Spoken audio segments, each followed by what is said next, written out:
నమస్కారం, welcome to Suman TV. నేను గీతాంజలి. ప్రస్తుతం నేను భద్రాచలంలో ఉన్నటువంటి గోవింద కల్పవృక్ష నారసింహ సాలగ్రామ ఆశ్రమంలో ఉన్నానండి. ఆశ్రమ నిర్వాహకులు నృసింహ ఉపాసకులు డాక్టర్ కృష్ణ చైతన్య స్వామి గురువు గారు మనతో పాటు ఉన్నారు. మే 27వ తారీఖు చాలా విశేషమైన రోజు. ఆ రోజు శని జయంతి. మరి ఆ రోజున ఆశ్రమంలో ఎటువంటి కార్యక్రమాలు చేస్తున్నారు, మనందరం పాల్గొనవచ్చా? చాలా మందికి ఈ విశ్వావసు నామ సంవత్సరంలో శని బాధలు ఉన్నాయి అని చెప్తున్నారు. మరి వాటికి నివారణార్థం ఇక్కడ ఏమైనా కార్యక్రమాల్లో మనం పాల్గొనొచ్చా? ఎలా పాల్గొనాలి? ఆ వివరాలన్నీ ఇవాళ వీడియోలో తెలుసుకుందాం. మాట్లాడదాం గురువు గారితో. గురుగారు నమస్కారం అండి. నమస్కారం. నమో నారసింహ. నమో నారసింహ. శని జయంతి వివరాలు తెలియచేయండి. చాలా మందికి తెలియదు. మామూలుగా శని త్రయోదశి వస్తే శనికి పూజ చేసుకోవడం, అభిషేకం చేయటం ఇక్కడి వరకు మాత్రమే. కానీ శని జయంతి విశేషం ఏంటి? ఇంకా ఆ రోజున అసలు ఏం చెయ్యాలి? వీటి గురించి తెలియదు. అంటే మన అందరం కూడా నవగ్రహాల్లో ఏదైనా ఒక గ్రహానికి ఎక్కువ భయపడతాం అని అనుకుంటే అది శని భగవానుడు మాత్రమే. అంటే ఆయనకు మాత్రమే శనీశ్వరుడు అని పేరు ఫస్ట్.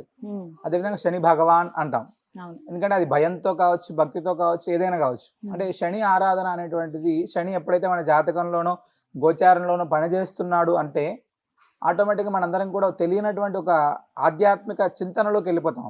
అంటే శని ఎప్పుడైతే మన అర్ధాష్టమంలోనో, ఏలినాడు శనో, ఇలా జన్మ శని, ఇలా ఏదైనా శని ప్రభావాన్ని మన జాతక రీత్యాను గోచార రీత్యాను మనకు కనబడుతుంది అనగానే తెలియకుండానే, మనకు తెలియకోకుండానే, అంటే వెన్నెముకలో ఒక భయాన్ని ఏర్పాటు చేసి తద్వారా మన ఆధ్యాత్మిక చింతనలోని దానము, ధర్మం ఇలా చెయ్యాలి అనేటువంటి భావన అన్నిటినీ కలిగించేటువంటి వాడు శని అమ్మ. ఆయన పేరు చెప్తేనే భయపడతాం చాలా మంది.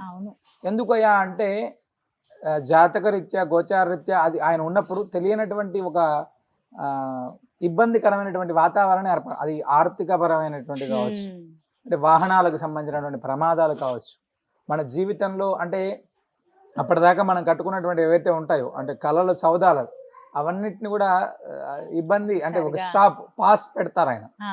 ఎందుకంటే మనం అధర్మంగా అడ్డగోలుగా వెళ్ళిపోతామంటే శని అనేటువంటి వాడు ఉన్నప్పుడు కొంచెం కష్టమైనటువంటి పని.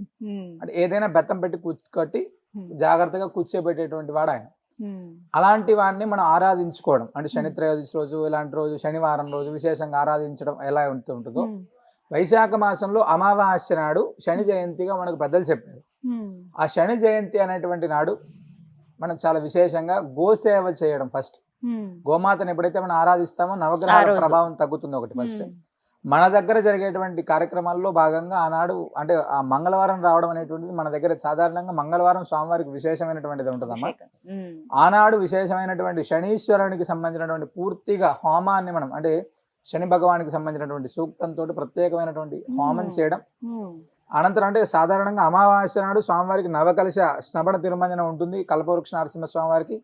అనంతరం స్వామివారికి సంబంధించినటువంటి సుదర్శన నరసింహ హోమం, అదేవిధంగా మహాలక్ష్మి హోమం ఉంటుంది. నవగ్రహ సంపుటీకరణ హోమం ప్రత్యేకంగా ఈ యొక్క శనీశ్వర జయంతి సందర్భంగా శని భగవానికి సంబంధించినటువంటి పూర్తిగా మూల మంత్రాలతోటి హోమం జరుగుతుంది. అంటే ఎవరైతే జన్మ శని, ఏలనాడు శని, అర్ధాష్టమ శని ఎవరైతే ఉన్నారో, మేము ఇబ్బంది పడుతున్నాం అనుకునేటువంటి వాళ్ళు ఒకరు, అదేవిధంగా షష్టగ్రహ కూటమితోటి మేము ఇబ్బంది పడుతున్నాం అనుకునేటువంటి వాళ్ళు ఎవరైతే ఉన్నారు, ఆ రాశుల వాళ్ళు ఖచ్చితంగా ఆనాడు హోమంలో పాల్గొన. ఆ 4 రాశులు, అంటే మేషరాశి వారికి కొంచెం బాగాలేదు, సింహరాశి బాగాలేదు, కుంభరాశికి బాగాలేదు, మీనరాశికి బాగాలేదు, వీళ్ళు ఎవరైతే ఉన్నారో వాళ్ళందరూ మేము ఇబ్బంది పడుతున్నాం అనుకునేటువంటి వాళ్ళు. అదేవిధంగా ద్వాదశ రాశుల్లో అంటే శని ఎవరైతే బాగలేరు, అంటే కామన్ గా వాళ్ళు జన్మలగ్నంలో బాగలేకుండేటువంటి వాళ్ళు ఎవరైతే ఉన్నారు, అంటే 12 రాశుల్లో ఎవరి జాతకంలో శని బాగలేదు అనుకునేటువంటి వాళ్ళు కూడా ఖచ్చితంగా ఈ యొక్క హోమంలో పాల్గొనడం అనేటువంటిది చాలా విశేషమైనటువంటిది అమ్మ. వింటున్నారు కదా, శని వల్ల ఇబ్బందులు పడుతున్నాం అన్న వాళ్ళు సాధారణంగా ఇప్పుడు తెలిసిందే కదండి. కుంభరాశి వారికి, మీనరాశి వారికి, ఇప్పుడు కొత్తగా స్టార్ట్ అయింది మేషరాశి వారికి ఏలినాటి శని అంటూ ఉన్నారు. ఈ 3 రాశులకు సంబంధించిన వాళ్ళు కావచ్చు. అలాగే అష్టమ శని, అర్ధాష్టమ శని, సింహరాశి, అలాగే ధనుసు రాశి. దాదాపుగా ఈ సంవత్సరం శని అందరిపైన ప్రభావం ఉంటుందని కూడా ఒక మాట చెప్తున్నారు. అలాంటి వాళ్ళకి ఒక గొప్ప అవకాశం అండి. మే 27వ తారీఖు మంగళవారం వచ్చింది. చక్కగా ఇక్కడ జరిగేటువంటి ఈ హోమంలో, ఈ పూజా కార్యక్రమంలో మీ అందరూ కూడా పాల్గొనవచ్చు. ఆ వివరాలు చెప్పండి, ఏమేం చేస్తారు అసలు ఆ రోజున? అంటే శని జయంతి సందర్భంగా, అదే విధంగా వైశాఖ అమావాస్య సందర్భంగా స్వామివారికి ప్రాతకాలంలోనే గోపూజ ఉంటుందమ్మా. ఫస్ట్ గోపూజ అనంతరం స్వామివారికి 9 కలశాలతో విశేషమైనటువంటి అభిషేకం కల్పవృక్ష నరసింహ స్వామివారికి.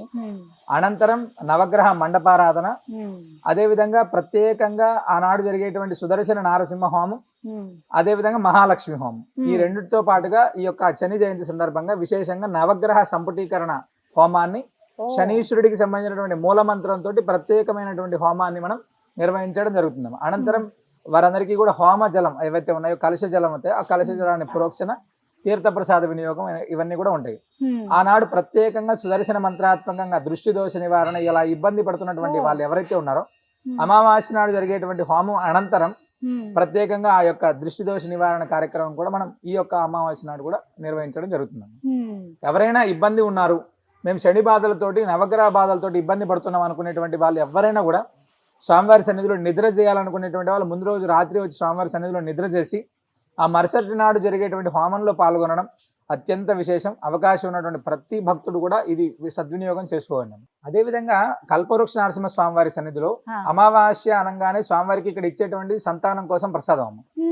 సాధారణంగా అమావాస్య పర్వదిన నాడు ప్రత్యేకంగా స్వామివారికి జరిగేటువంటి హోమం అనంతరం స్వామివారికి గరుడ ప్రసాదం అనేటువంటిది ప్రతి సంతానం కోసం ఇబ్బంది పడేటువంటి వాళ్ళందరికీ కూడా మనం గరుడ ప్రసాదం ఇవ్వడం జరుగుతుంది. స్వామివారికి ముడుపు కట్టుకునేటువంటి వాళ్ళు అంటే ముడుపు కట్టుకునేటువంటి వాళ్ళు అమావాస్య నాడు చాలా ఎక్కువ దూర ప్రాంతాల నుంచి ముందు రోజు రాత్రి నిద్ర చేసి ఆ స్వామివారికి సంబంధించినటువంటి హోమంలో పాల్గొని ముడుపు కట్టి స్వామివారికి ప్రదక్షిణ చేసి వెళ్ళేటువంటి వాళ్ళ సంఖ్య కూడా చాలా ఎక్కువగా ఉంటుంది. అవకాశం ఉన్నటువంటి వాళ్ళు ఎవరైనా సరే అంటే నిద్ర చేయడం అనేటువంటిది ఒకటి, స్వామివారికి సంబంధించిన ముడుపు కట్టుకోవడం అనేటువంటిది ఒకటి, ఇవన్నీ కూడా నవగ్రహ బాధలు ఈతి బాధలు అనేటువంటి మనకు ఉండకుండా ఉండాలనుకుంటే ఇది పాటించడం అనేటువంటిది చాలా ఉపయోగకరంగా ఉంటుందండి. మొత్తంగా విశేషమే, ప్రతి అమావాస్య చాలా విశేషంగా జరుగుతుంది కాబట్టి ఈసారి ఇంకా శని జయంతి రావడం అనేది ఇంకా మంగళవారం వచ్చింది కాబట్టి ఆ రోజు అన్ని ప్రత్యేకంగా ఉంటాయి, ఉదయం నుంచి సాయంత్రం రాత్రి దాకా. చక్కగా వివరించారు గురుగారు, ధన్యవాదాలు. విన్నారు కదా, మే 27 అండి మంగళవారం శని జయంతి. ప్రత్యేకించి ఈ విశ్వావసు నామ సంవత్సరంలో ఎవరైతే శనితో ఇబ్బందులు పడబోతున్నామని మాకు ఇలా తెలిసిందండి, అవి మేము ఇప్పటికే ప్రారంభమైంది మా జీవితంలో మేము అనుభవిస్తున్నాము అన్న వాళ్ళకి ఒక మంచి అవకాశం అండి. ఆ రోజున మంగళవారం రావడం ఇంకా విశేషం అని చెప్తున్నారు. ఆ రోజు మీరు కల్పవృక్ష నరసింహస్వామి వారి ఆశ్రమం భద్రాచలంలో రాముల వారి సన్నిధికి అతి దగ్గరలో 100 మీటర్ల దూరంలో ఉంటుందండి. చాలా మందికి ఇప్పటికే తెలుసు, కానీ ఒకవేళ మేము కొత్తగా వెళ్దాం అనుకుంటున్నాం అన్న వాళ్ళైతే ఆ రోజున రండి, విశేషమైన పూజలు జరుగుతాయి. ఆ రోజు కనుక స్వామివారికి జరిగేటువంటి కైంకర్యాలు ఆ పూజల్లో పాల్గొని మీరు ఖచ్చితంగా స్వామివారి అనుగ్రహాన్ని పొందడంతో పాటుగా శని ఇబ్బందుల నుంచి బయటపడే అవకాశం ఉందని కూడా చెప్తున్నారు. కాబట్టి వివరాల కోసం నేను స్క్రీన్ మీద నెంబర్ ఇస్తాను, అలాగే మీకు అడ్రస్ కూడా నేను డిస్ప్లే చేస్తాను. సరే, కాల్ చేసి ముందుగా వివరాలు కనుక్కుని ఆ రోజు ముందుగానే వస్తే గనక స్వామివారి సన్నిధిలో నిద్రించే అవకాశం కూడా ఉంటుందండి. తప్పకుండా వస్తారని కోరుకుంటూ ఆ స్వామివారి దయ అనుగ్రహం ఎప్పుడు మీ పైన ఉండాలని మనస్ఫూర్తిగా కోరుకుంటున్నాం. నమో నారసింహ.